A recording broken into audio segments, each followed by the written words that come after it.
Welcome to my second channel Masum blog. আজি আমি গৈ আছোঁ ব্ৰহ্মপুত্ৰ নদী চাবলৈ। লাওখোৱা হৈ পিছত ব্ৰহ্মপুত্ৰ নদী দেখিবলৈ যাম। বলক আমাৰ লগত আজি আমি ব্ৰহ্মপুত্ৰ নদীখন চাই আহোঁ। বলক আমাৰ অসমৰ যিটো নেকি নদী একমাত্ৰ আমাৰ অসমত দুটা নদী আছে, এটা হৈছে বৰাক আৰু এটা হৈছে ব্ৰহ্মপুত্ৰ। এই ব্ৰহ্মপুত্ৰ নদীখন আজি চাই আহোঁ। বলক আমাৰ লগত। আমি ফাইনেলি লাওখোৱা পাই গৈছোঁ। অলপ এতিয়া মানে মাতাবাৰীৰ ওপৰত অলপ জিৰাই লওঁ। ইয়াত এইটো হৈছে মাতাবাৰী, এইটো হৈছে টুলাইন, এই টুলাইনৰ ওপৰতেই মতাবাৰী, পিছত সেইটো হৈছে লাওখোৱা অভয়াৰণ্য। কেনেকুৱা ইয়াত যাব নোৱাৰি। ইয়াত মানে এটা বস্তু আপোনালোকে দেখাই আছোঁ। ই ওপৰত এটা তাঁৰ দেখিছে, এনেকৈ তাঁৰটো থৈছে। এই তাঁৰত আমাৰ টাচ কৰিব নোৱাৰি, সিফালত যাব নোৱাৰি। সেইটো হৈছে গভৰ্ণমেণ্টৰ মাটি, ইয়াত যাব নোৱাৰি আমি। এইটো টাচ কৰিলে আমাক লাইনে ধৰিব। সেইকাৰণে ইয়াৰে পৰা আমি ভিডিঅ' বনাই আছোঁ, চাই থাকক আপোনালোকে। এতিয়া লাওখোৱা যাম। এতিয়া কালিস্থানত অলপ জিৰাই আছোঁ, পিছত লাওখোৱা যাম। এইখন হৈছে কালিস্থান পাৰ হৈ পিছত লাওখোৱা যাম। বলক আমাৰ লগত।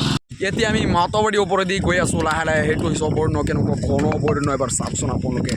ইয়াৰ ভিতৰত বাঘ চাঘ থাকে, ভয় লাগি আছে। ৰাস্তাৰ কাষতে অভয়াৰণ্য গৈ আছোঁ আমি। ৰাতি ইয়াত আহিলে বহুত ভয় লাগিব। এতিয়া দিন একো ডৰ নাই। এইখন হৈছে লাওখোৱা অভয়াৰণ্যৰ মেইন গেট।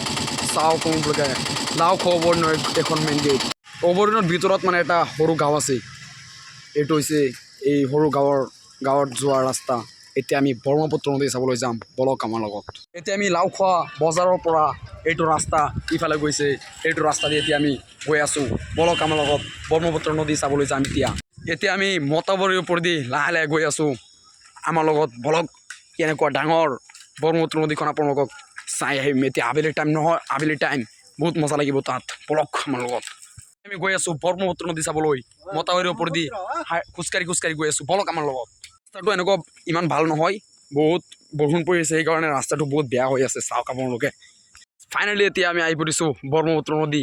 আপোনালোকে অলপ দেখি আছে, আহি পৰিছোঁ প্ৰায়। কেনেকুৱা ডাঙৰ চাইছেনে এবাৰ গাইছ, কেনেকুৱা ধুনীয়াকৈ বনাইছে। পাথৰ দি তাতে বানপানী এতিয়া মতাবাৰীটো ভাঙিব নোৱাৰে। ইফালেও পাথৰ দি বনাইছে, ইফালেও পাথৰ দি ভালকৈ বনাইছে, ইফালেও পাথৰ দি বহুত মজবুতকৈ মতাবাৰীটো বনাইছে। বলক এতিয়া আমি ব্ৰহ্মপুত্ৰ নদীৰ ভিতৰত যাওঁ। বলক আমাৰ লগত। এতিয়া আমি ওপৰৰ পৰা পাথৰৰ মতাবাৰীৰ এতিয়া তলত নামি আছোঁ। বলক আমাৰ লগত। কেনেকৈ ধুনীয়াকৈ ভেন্দি খেতি কৰি আছে। ইয়াত পানী নাই অলপ, মেইন মানে বানপানীটো হোৱা নাই ন। বানপানী হ'লে গোটেই খেতি চেতি সকলো বুৰি যায় বানপানীৰ কাৰণে। তলত বহুত পানী, ওপৰত মানে পানী নাই। বানপানী হ'লে পিছত পানী হয়। আৰু অসমৰ গৌৰৱ যিটো নেকি ব্ৰহ্মপুত্ৰ নদী, চাওক কেনেকুৱা ডাঙৰ, বহুত ডাঙৰ। কেনেকুৱা ডাঙৰ, বহুত দাৰ গৈ আছে পানীৰ। আৰু কেইদিনমান গ'লে বানপানী হয়। ইয়াৰ পৰা বানপানী হৈ গোটেই এই এৰিয়াটো বানপানীয়ে বুৰি পেলায়। গোটেই এৰিয়াটো বানপানীয়ে বুৰি পেলায়।